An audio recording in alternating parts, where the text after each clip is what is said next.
Well, what do we have here? Welcome back to the channel, everyone. So, we are going to talk a little bit more about lumber prices and their literal equation I've been talking about with the effect on the overall economy and markets. And it's getting interesting, as I kind of thought it would. I just didn't think I'd start seeing this big a move this early, I guess. It's really interesting. So let's get into it. So I've got a chart up now of our commodity lumber. Okay, it's my 1-day chart.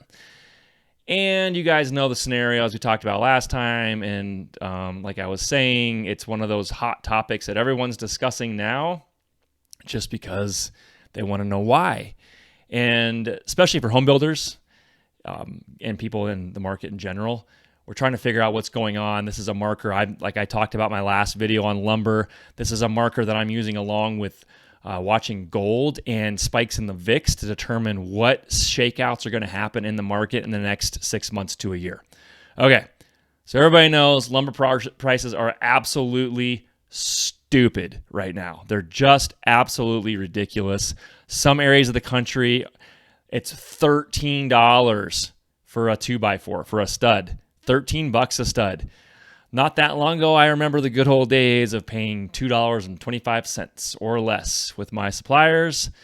I'm lucky if I'm paying $7.50 to $8 a stud right now. Okay, but things are drastically changing. If you can look at this chart, we go all the way up to our high of May 7th. Actually, it was a little bit higher than that. We were over $1,700 per 1,000 board feet. That's how these are measured for this lumber commodity. It's per 1,000 board feet. Okay, that's a unit. Over $1,700 per 1,000 board feet as of May of this year. Okay, and then look what we got. Looky. Boo! Drastic drop. We literally sitting at right now. We are at $1,059.20 per 1,000 board feet. Okay, this is gonna get really interesting. I knew this was gonna shake out. We knew lumber prices were actually going to drop. Everybody kept asking me when. I said it's really hard to predict, but we're starting to watch other indicators, and this is one of them that's showing me that we're having a move in the economy. We're seeing inflation right now, transitory, of over 5%. Everything's stupid expensive. Lumber's probably the worst. It's up there with gold right now. I've got some projects where I've got lumber sitting on site, and I'm more worried than ever of literally people coming by and stealing it because of what it's worth right now.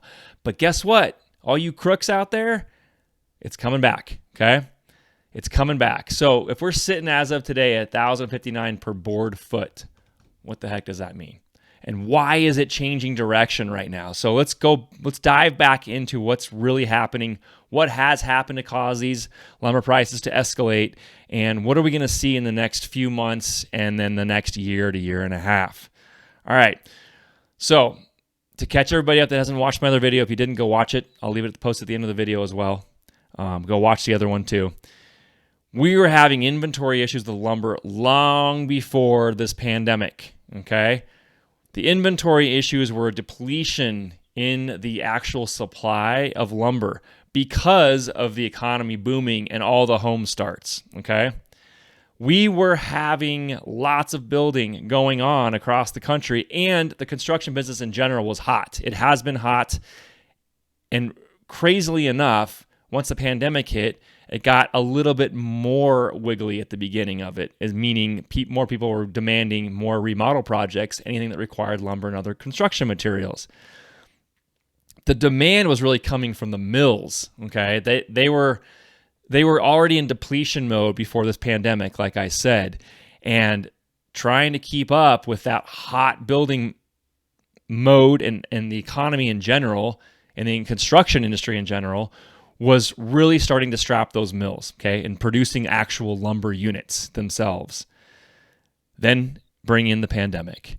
That further depleted the supply, the inventory that we are looking at for this commodity called lumber, because simply nobody was working, no one was milling the product. Everything was shut down for at least a temporary short period of time, which when you're already in a depleted mode, further creates the depletion. All right. So that all being said, and with the demand that was there, that created a scenario of basically kind of almost a squeeze on a commodity, okay? But it was a buyback, right? So the price goes up, like I talked about before, when there's lots of demand. And when supply diminishes and there's still that demand there, the price continues to go up. Here's what's actually going on compared to what you're hearing in the mainstream media, and don't listen to these people. The demand on the retail side for lumber is not there. Why is it not there right now?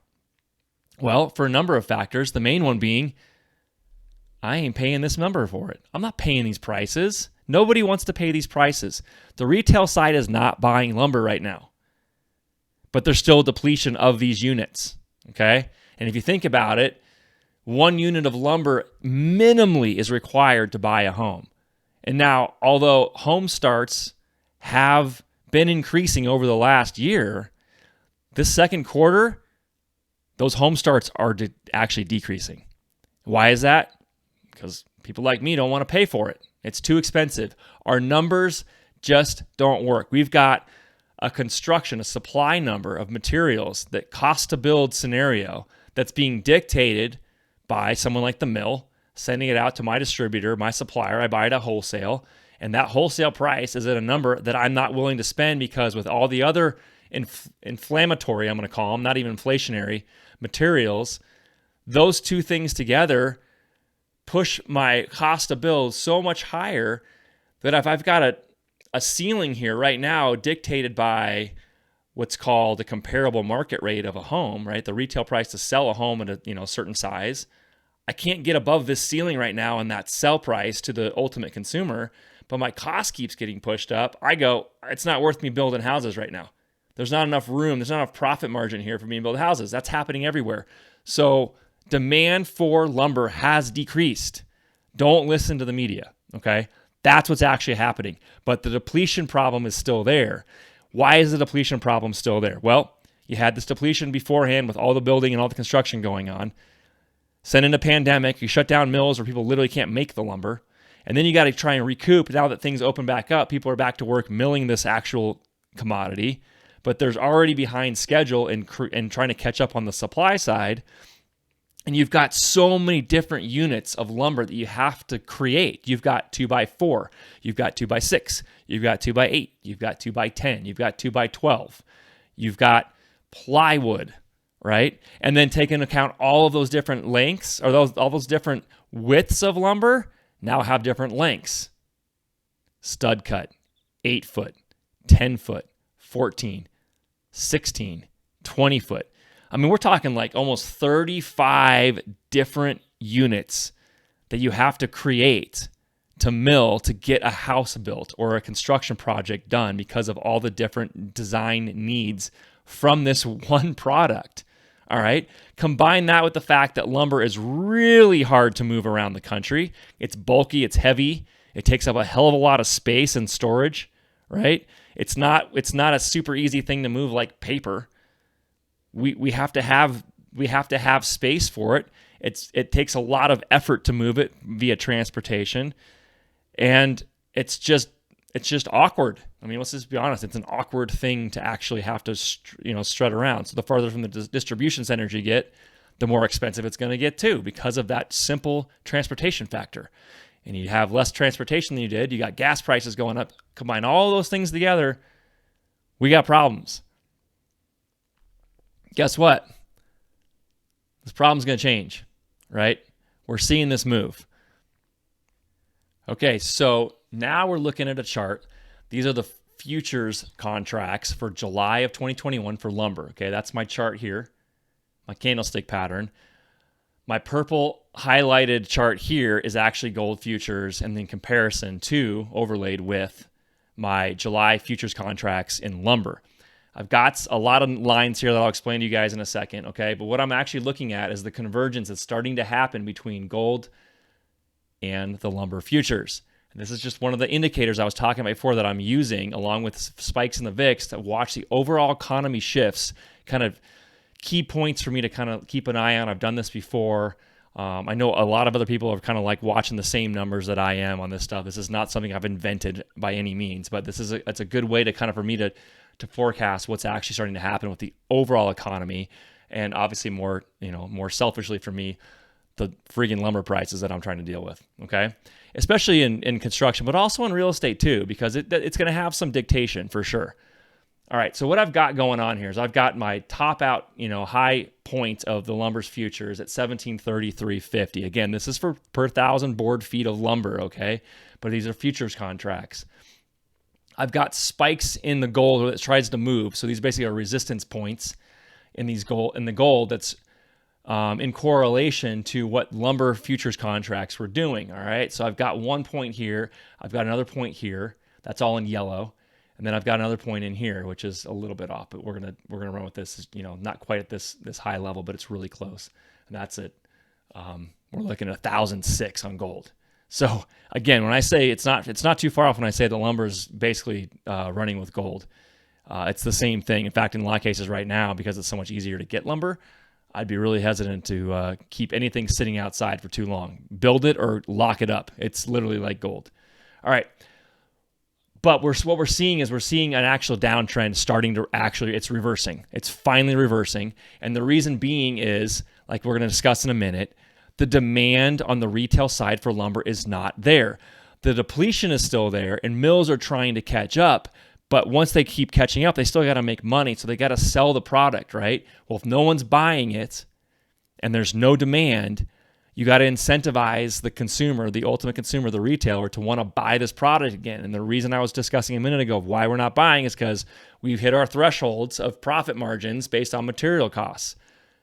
Well, if you drop the price and the cost of it, then yeah, we're incentivized to start buying this lumber again. So as this returns back to a state within basically a channel threshold that I've been tracking, you're going to start to see it be bought up again. Now, this is on that support line that we're getting really close to. So as these lumber contracts come back to this support line, we're now within a threshold that I've been watching for a while, even back in March, where there's demand at this level to actually buy based on the fact there's work to be done that has to do with lumber, building homes. But when will that start to actually really pick up steam? Well, it's when we get through this. So basically, once we push through this next level on what I'm tracking on the gold side, like I said, again, it's supposed to be right here, but we're close. We're going to hit through this support level. Then there's going to be a bigger increase. But you're also going to have lumber at a level that makes more sense cost-wise. Are we going to see $2 a stud again? I doubt it. But can we be at $3 or $4 a stud? Yes. From what I'm looking at on my charts, I think that's definitely more doable. And it's certainly going to be better than $8 or $9 a foot, or like I said, some parts of the country are charging, or a board, $13 a stud. I mean, that makes me want to vomit, all right? So what I'm really starting to watch is, do we get through the support level, and do we get through basically another spike in this gold? If we're below this, basically this point right here, which is I think a spot where I can identify it as diminishing returns, we're going to see a big buyback. And that's going to kind of establish a new support level for the lumber. We will see. All right, so in saying that, I'm talking about housing starts and building housing, and I pulled this up on the not seasonally adjusted. It's U.S. Department of Housing and Urban Development. Okay, this is new construction as of May 18th, 2021. All right. This is not seasonally adjusted, meaning we're not trying to equate numbers to when the building season is really progressing. These are actual numbers without adjustments. And you can see back in April of 2020, averaged 166. April is 241. This RSE is the relative standard error, which is basically the standard deviation away from the estimated numbers they're predicting, basically, up or down as to where these actual numbers are going to land. That's why we have this bolded out, because as of April, they still hadn't collected all their data on April starts from this time period. What did I say this date was? May 18th. So their RSE is going to be a fluctuation up or down of where those numbers could be. So we could be around a standard deviation of 6 units up or down, okay? I'm going to guess it's probably going to be down. When we hit May, it's going to be down even further because the building permits are not showing up. They're not being submitted to building departments as rapidly as they were. And like I said, it's just strictly because we can't. The cost to build is too high right now. We hit our thresholds. If you get into like the 2 to 4 unit stuff, it starts to get to become a greater RSE, like a relative standard error. Anything over 25 is going to actually push you into, not to get too in depth into statistics, is going to push you into a higher need for more data in layman's terms. These numbers are pretty high, which means they don't have a freaking clue what's going to happen the rest of the year for sure, but at least this next quarter. So these numbers are garbage right now at 3.1 compared to 3.2. I'm telling you right now, it's going to be a lot lower. Keeping all of that in mind, okay, so what I'm telling you, all this chart means is housing starts have decreased in second quarter because of what I'm explaining with the cost to build. Here's what I don't like about this scenario.